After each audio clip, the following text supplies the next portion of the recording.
Hi everyone, we're here in Brampton at Greenway by Revera, and I'm excited to show you some of the recipes that we do here at our residence.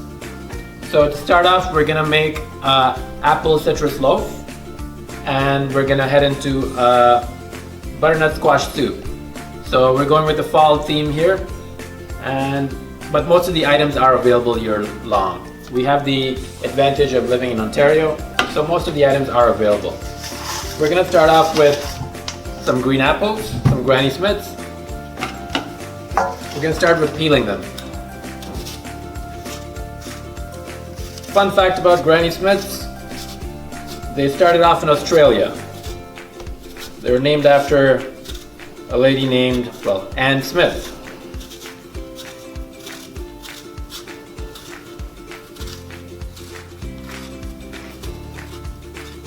We're gonna peel, core. So what we're gonna do is prepare basically an apple pie filling, and we're gonna put it in a loaf. As far as the apple pie filling goes, you can make plenty of it beforehand. You can store it in your fridge. It's good for weeks.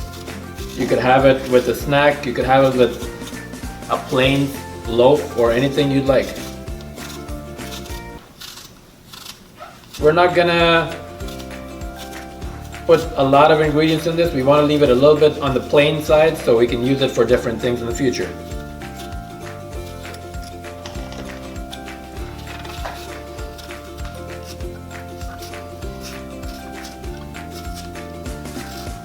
The Granny Smiths are nice and tart apples. They're not too sweet,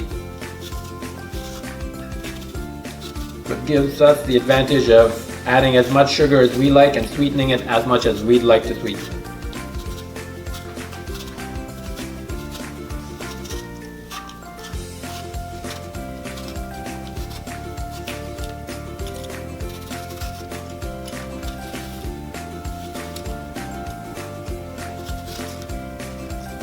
Alright, so we have 4 apples here that we're gonna peel off. Now, typical apple pie filling will be sliced apples. We're gonna dice the apples instead, because when you're slicing a loaf, you don't want the slices to get in the way. I'll explain that a little bit later. But it makes sense to dice it, to me. If you prefer slicing the apples, you could of course slice them. You could go any way you'd like with them. Just keep in mind that the apples will need to be cooked accordingly. If they're slices, they'll need to be cooked a little bit longer as well. Diced apples it'll cook faster. So we're done with peeling all our apples. We're gonna core them, dice them, and we're only doing 4 apples. We don't really have to worry about treating it with lemon juice. But most of you probably know, if you don't treat the apples with lemon juice or lime juice, they will discolor, they will oxidize pretty quickly. So I'm chopping up the apples, not that small, not that large. It's about 3/4 of an inch.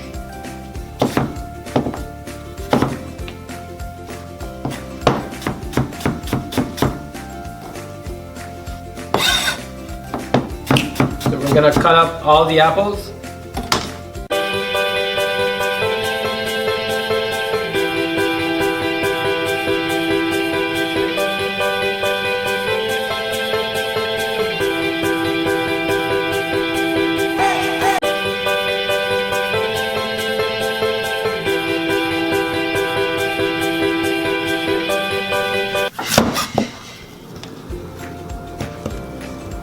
We're just gonna finish cutting up these apples.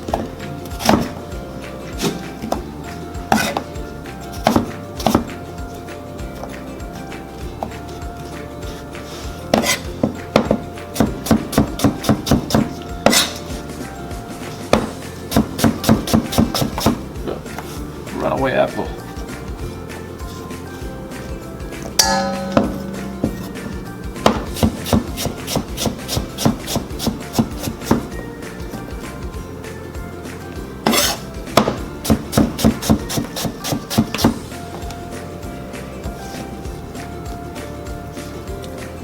Apple pie filling is just so easy to make.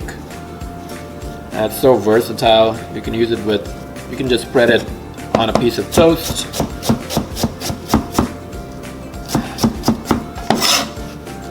Have it with your ice cream. You can just warm up a little bit. You can store some in a jar, keep it in your fridge.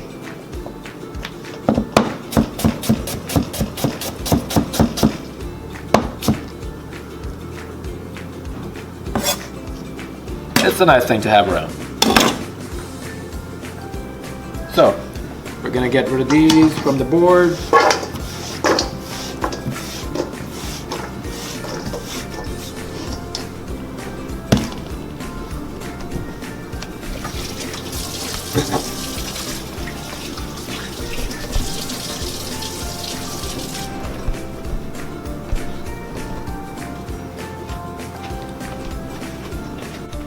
We're going to start off our apple pie filling.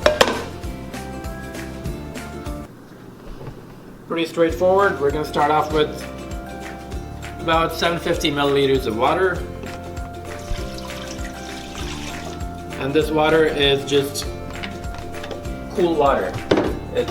Or at room temperature at best, because we're going to be mixing cornstarch in this, so you don't want it to be hot. Alright. We'll get our apples ready.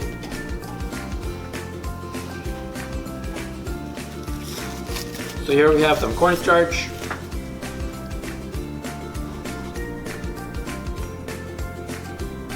This is 3/4 of a cup of cornstarch. Sorry, is it 3/4? I mean half a cup of cornstarch. Gonna give this a stir. Make sure it's nicely diluted in that water. No lumps.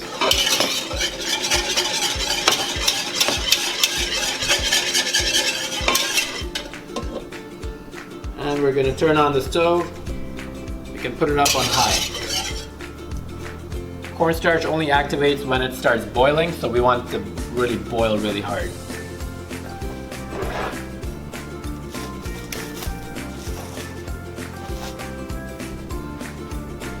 We have 1.5 cups of white sugar, and I've just added a pinch of nutmeg to it. A lot of people like nutmeg and cinnamon in their apple pie filling. Cinnamon is great, but for our recipe today, I'm not going to add any cinnamon.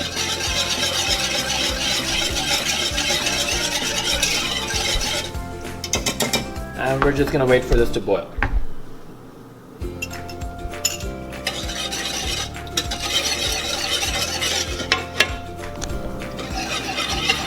So while our liquid is coming to a boil, we're going to start with our basic cake mix in the meanwhile. Over here we have 3 cups of sugar, 1.5 cups of butter. And we're just going to cream it all together.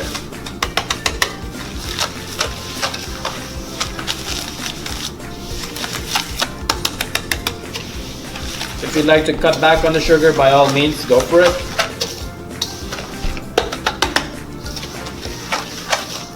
We're also adding the sweetened apple pie filling to this loaf, so a little less sugar in the cake mix won't go unnoticed really.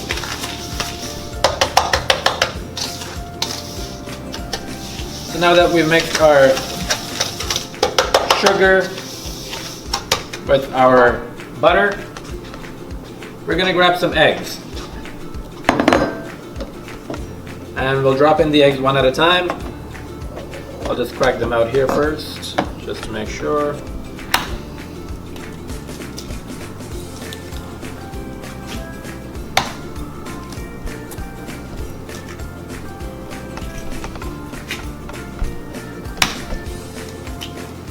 You always want to crack your eggs in a separate bowl, just in case you get some shells in them. Did I? Nope. Almost got a shell in there. Alright, so we have 4 eggs here.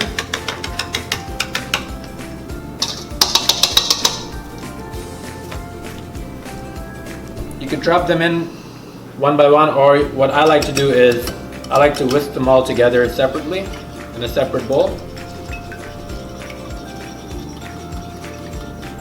and gradually add it to the mix over here.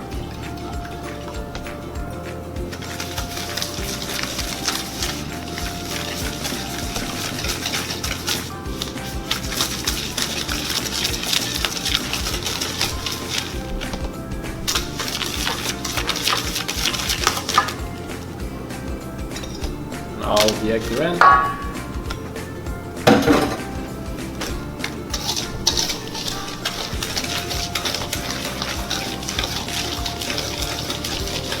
Once your eggs are in, we're going to add our flour.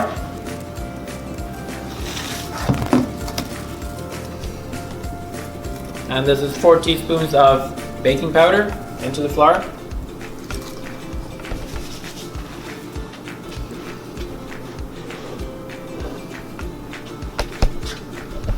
We have a cup of milk here as well.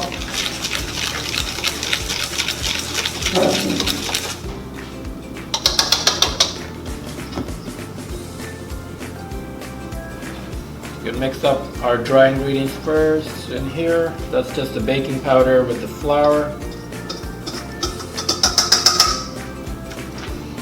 In with the wet.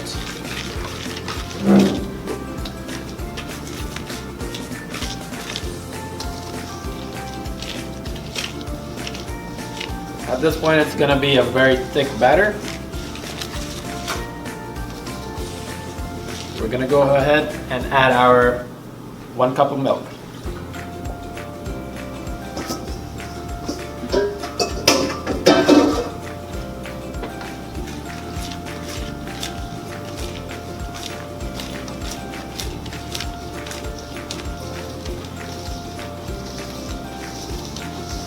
Get it all nice and smooth.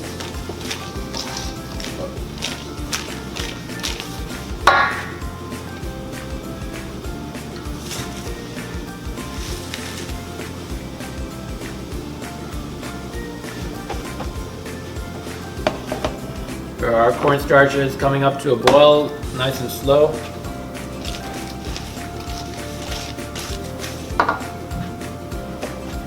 We don't want it to boil just yet, it's just starting to bubble a little bit.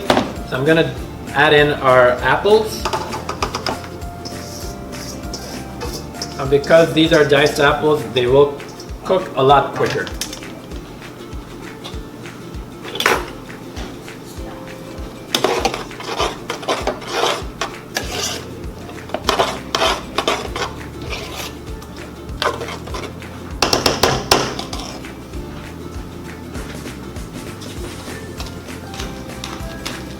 And our cake batter is almost ready. So we have our apples cooking off over here. If you notice that the liquid thickening up a little too much, you could add a little bit of water. Not too much, you want to keep it nice and thick in the end. The end product's meant to be mainly apples with just a little bit of that sugary coating on it. We'll continue with our cake batter here. And so far it's just been a very plain cake batter. We're gonna jazz it up a little bit. We're gonna start with 2 teaspoons of vanilla.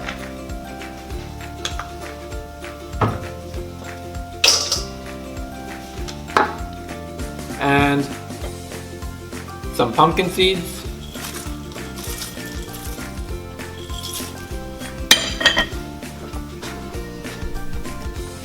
Some cranberries.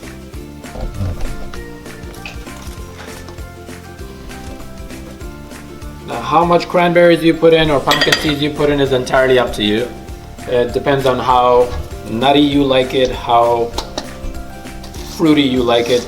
You could even change up the toppings. You could add candied fruit peel. You could add anything you like at this point. That's going to be a little hard and not going to shed out too much liquid.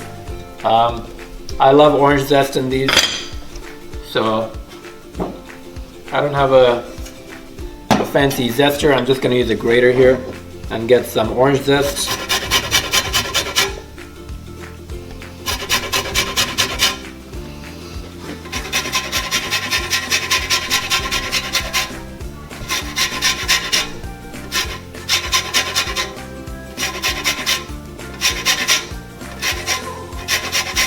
for the amount of loaf that we're making, I think 1 orange and half a lemon should be plenty of zest. Again, it depends on the size of your orange and lemon and how much you like in your loaf.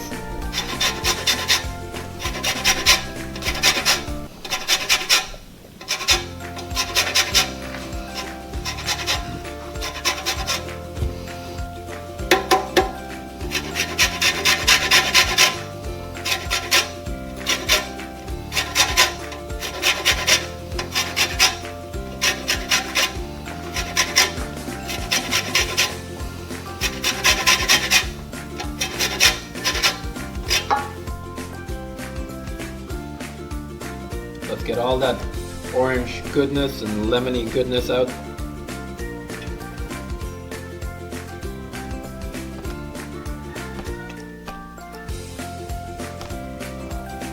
Now, after you've mixed it up, if you feel that you need a little more orange, you could go ahead and add some.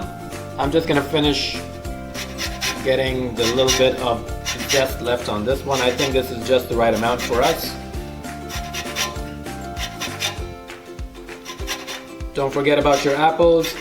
They may need a little stir. They may need some water in there.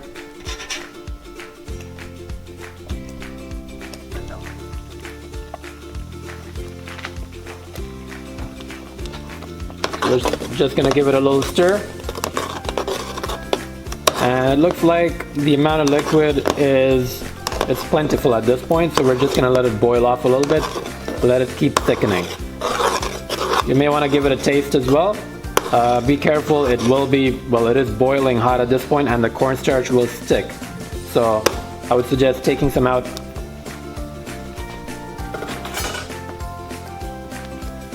With a fork and let it cool down.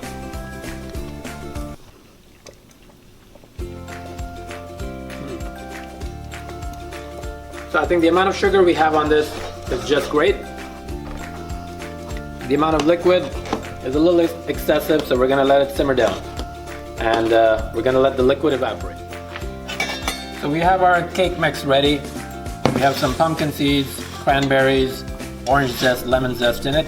I like to use a ladle when I'm portioning these out.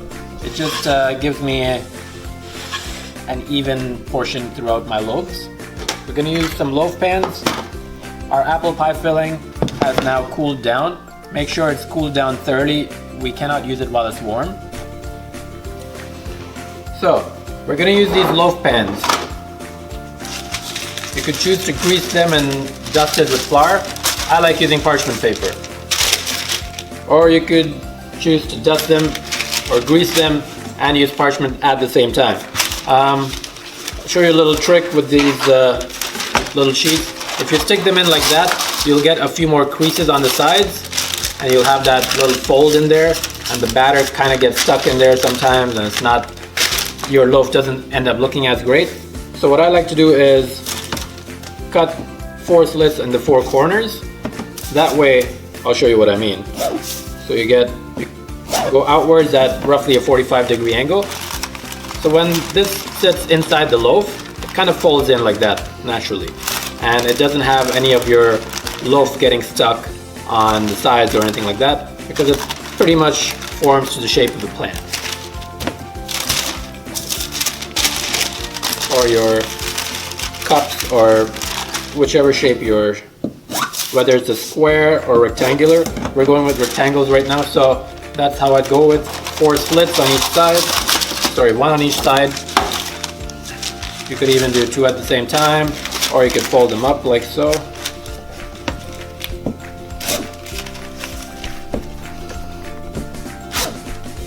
More or less a 45-degree angle. See that? And you just push it straight in. And there we go.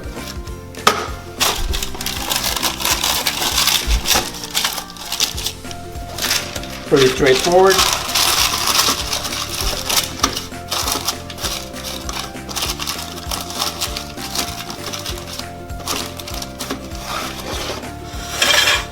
Now I have a 6-ounce ladle here. You can use as much or as little as you like. I like to cover the bottom all the way with probably a good half-inch layer of the cake mix.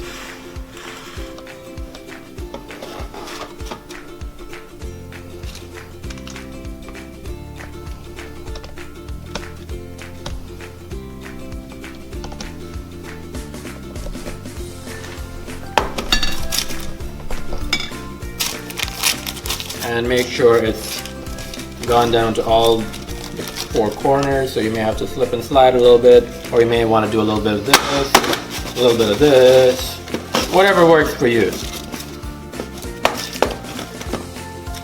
So that one ladle works out perfectly for me. It covers the bottom off quite well. So we're going to do that to all 3 of ours.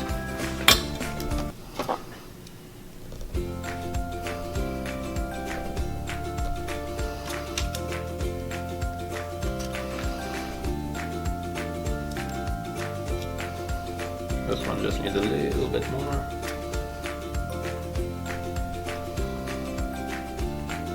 The cake mix is rather sticky, so you may want a heaped ladle. Also depends on your size pan that you're using, the ladle that you're using.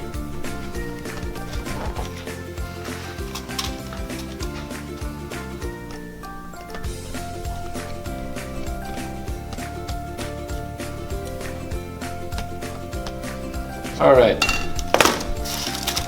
so we're done with the bottoms. So essentially what you want to do is, with your end product, you want a little row of apple pie filling in it when you slice through it. So when the bottom's done and completely covered, after you've given it a little tap, a little shake, make sure it's all covered in there, we're going to take a little bit of the apple pie filling. We're going to spoon it in right in the middle. We're going to make a little line in the middle. Not too much, because remember, after you bake this, it will ooze out a little bit. If you put just the right amount, it should contain it right within the loaf. And when you slice it, you'll have that nice stuffed loaf with the apple pie stuffing in there. So that's kind of like what it should look like. We're going to do that to all 3 of ours.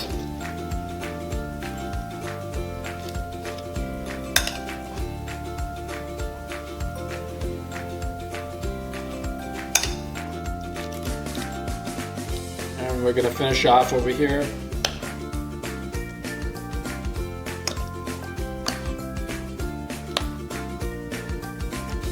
Like I was saying, I like to have a little bit of apple pie filling lying around in my fridge. Use it for some random snacks here and there. Have it with some ice cream, warm it up. Warm apple pie filling with some nice chilled, well, frozen ice cream. It's a nice little treat. You can always use this up and make your own little apple crumbles. You could buy ready-made tart shells if you'd like, and make your own little apple pies as well. I like the little crushed variation of the apple pie as opposed to the sliced apples. It's just a personal preference. So once you have that row in there of apple pie filling, we're going to top it off with some more cake batter. This time when you're topping it off, just keep in mind the idea is to mainly cover the apple pie filling. So since our row of apple pie filling is in the middle, I'm going to aim for the middle. And all I'm doing is covering it up. I'm not looking to put too much of it. Our first ladle is just there to cover up all the apple pie filling.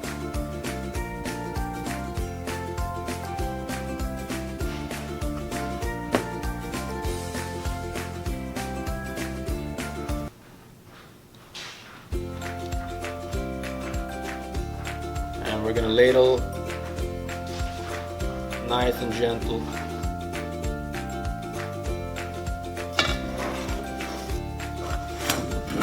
You also want to make sure you don't push aside any of the apple pie filling. So we have our loaf pans ready to go in the oven at 310 Fahrenheit if you're using a convection oven, or about 375 if you're using a home oven that's not a convection oven. So we're gonna put these in the oven.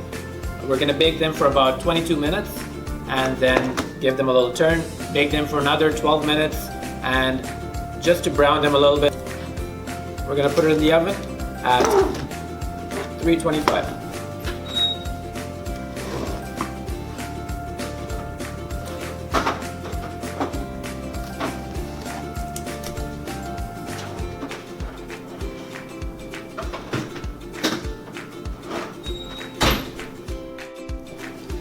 So we've baked our apple loaves, or apple stuffed loaves.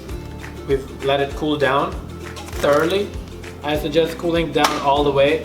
Having these, slicing them when they're warm, it's a personal preference, I guess.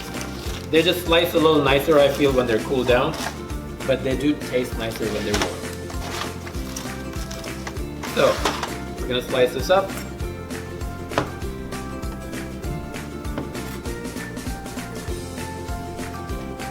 You can see that nice little apple stuffing in there in the middle. There you go.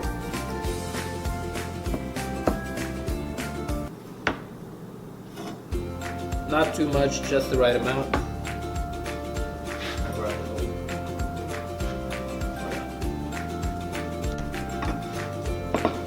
So we're just gonna slice these up right there. If you choose to, you could do a little glaze with it. I find this loaf is sweet enough, so I'm not a huge fan of it, but I do like to put a little bit of icing sugar just on top, just to dress it up just a little.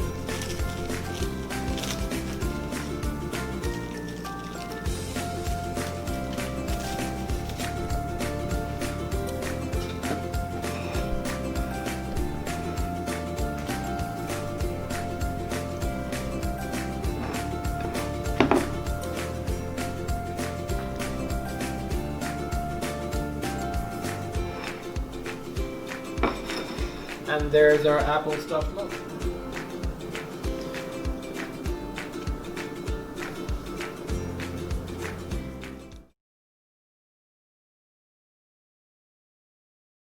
Now we're going to prepare our butternut squash soup. Pretty standard fall soup to see on a lot of menus.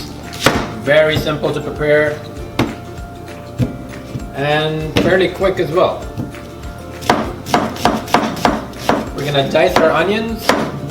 You don't have to be too particular about how big or small it is. The larger it is, the longer it's gonna take to cook. So I'm just gonna dice these up.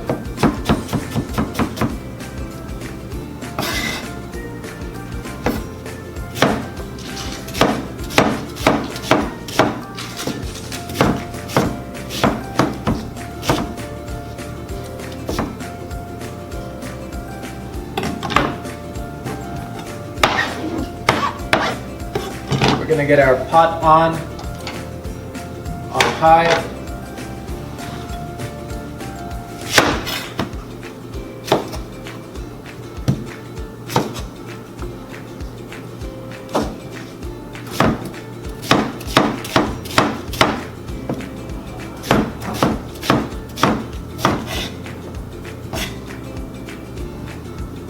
think that's good enough. We're just gonna use 1.5 onions. Pot's not hot enough yet, so we're going to continue with our veg prep. Carrots, onion, celery, regular mirepoix or flavor builders in most soups that you'll have. Again, we're pureeing this soup, so we don't have to worry about the celery being cut too small or anything like that.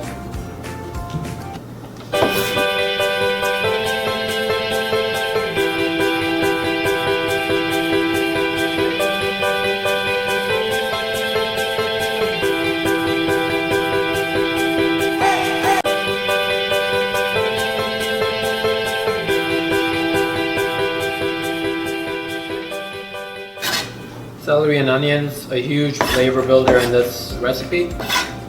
Carrots go along very well as well. They also help with the color of your soup. Use a little more celery.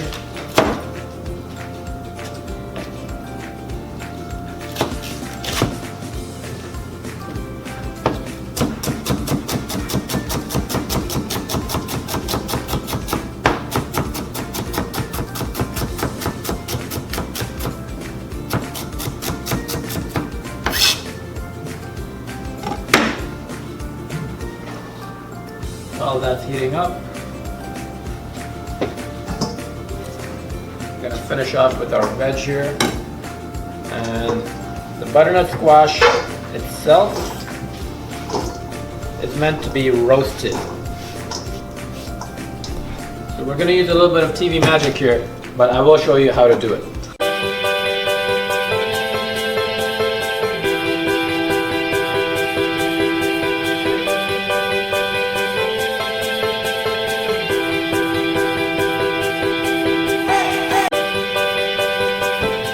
We're using about an onion and a half. We're using about 3 to 4 stalks of celery. And I would say 2 large carrots, peeled and diced. Again, I'm not too particular about what way I'm cutting them, as long as cooked down and pureed in the end.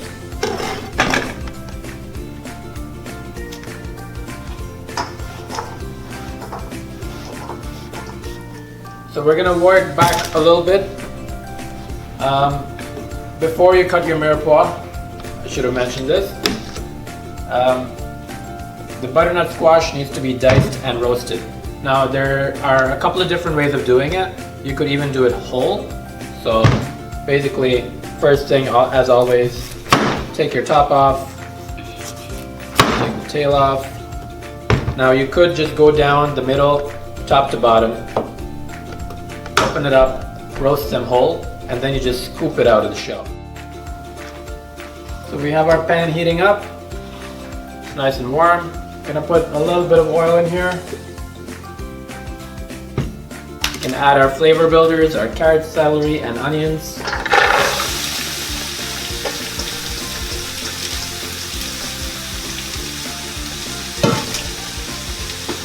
The butternut squash, we've diced it, we placed it in a baking sheet, and we've baked it in the oven. We've given it a little bit of browning. We've added a little bit of potatoes just to help thicken the soup a little bit, but you can skip the potatoes entirely if you choose to. So we've gone with 2 whole butternut squash diced in the oven at about 400 degrees Fahrenheit for about 20 to 25 minutes.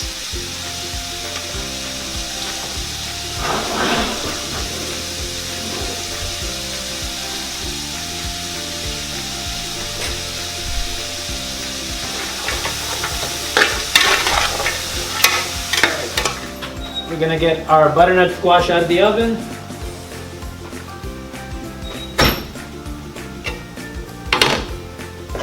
Add a little bit of potato in there, along with the squash. We're gonna put it straight into our pot.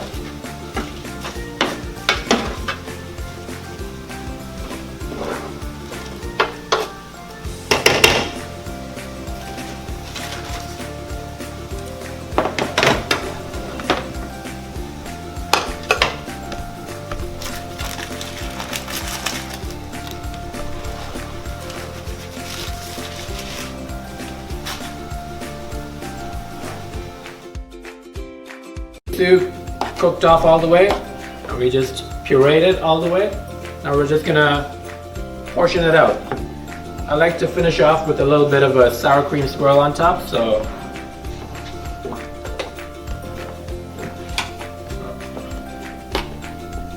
starting to boil real hard here. I also like a little bit of cream in my soup. You could skip this step, of course, but it gives it a nice color. Take it off the stove.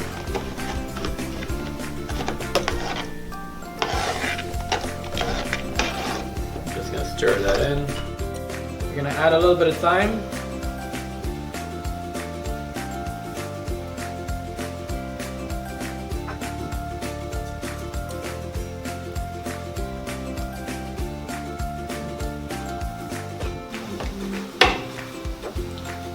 A little bit of salt, some black pepper,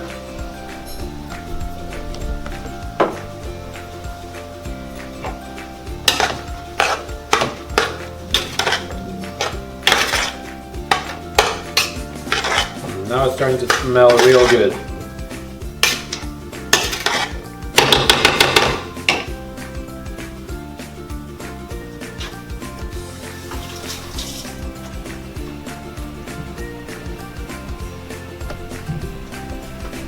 I'm gonna have it on high heat.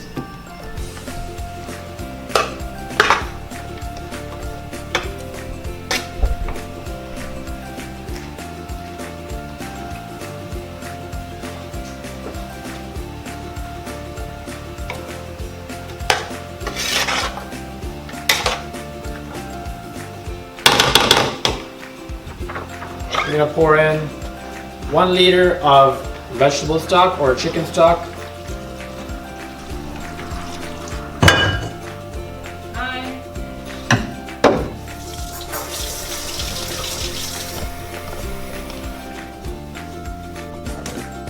So we're just gonna portion out our pureed soup here. Over here I have a little bit of sour cream. I added a little bit of water to it. A little salt, pepper. I'm gonna finish it off with a little bit of dill. Dried dill is just fine for this application here. This is just gonna be on top of the soup, so make sure it's thinner than your soup in consistency.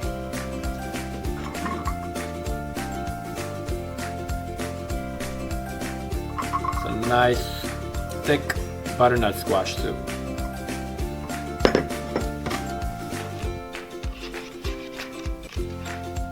And here's a little bit of sour cream dressing just on top to finish it off.